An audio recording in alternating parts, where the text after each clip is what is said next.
আমরা বলি যে আমাদের দৃশ্যমান যে জগৎ আছে, এই জগতের অন্তরালে একটা অদৃশ্য জগৎ আছে, যা পঞ্চ ইন্দ্রিয় দিয়ে ওই জগতের অভিজ্ঞতাকে লাভ করা যায় না বা বোঝা যায় না, কিন্তু অদৃশ্য জগৎকে আমরা অস্বীকার করতে পারছি না। তো এই অদৃশ্য জগৎকে বলা হয় আধ্যাত্মিক জগৎ। জড় জগৎ আধ্যাত্মিক জগতের একটা বিশেষ প্রকাশ মাত্র। তো পদার্থের উৎস খুঁজতে গিয়ে বিজ্ঞানীরা যুগ যুগ ধরে গবেষণা করে আসছেন, এবং পদার্থের সবচেয়ে ক্ষুদ্র অংশকে পরমাণু ভেঙে পাওয়া যায়, যা সেটা হচ্ছে ইলেকট্রন, প্রোটন এবং নিউট্রন।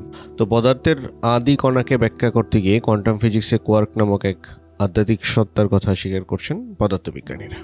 তো কোয়ার্ককে সব বস্তুকণার উৎস হিসেবে গ্রহণ করলেও পদার্থবিজ্ঞানীরা একে বস্তুকণা বলছেন। তাদের মতে এটা নিবস্তু সত্তা, অর্থাৎ আধ্যাত্মিক সত্তা।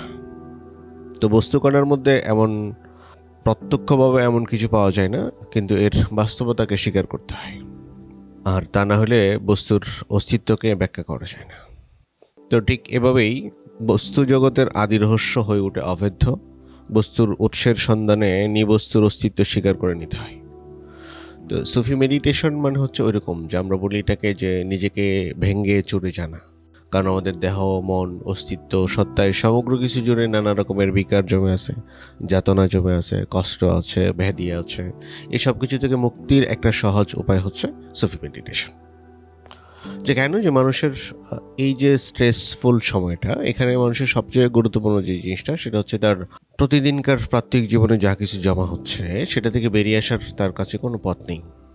তার স্ট্রেসের কারণে তার শারীরিক সুস্থতা বাড়ছে, সাইকোসোমাটিক ডিজিজ বাড়ছে, এবং এর কারণে তার আধ্যাত্মিকতার যে জায়গাটা আছে, যাত্রা আছে, এটা থেকে সে পুরোপুরি বিচ্ছিন্ন। এটাকে আমরা বলি আত্মবিচ্ছিন্নতা।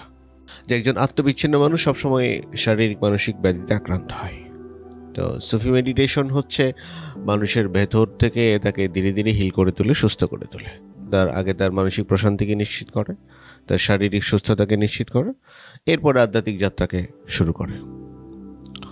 আমরা কোরআন, হাদিস এবং আমার দীর্ঘদিনের, সেটা এক যুগেরও বেশি সময়ের বাস্তব অভিজ্ঞতার আলোকেই আমরা সুফি মেডিটেশনকে তুলে আনার চেষ্টা করছি।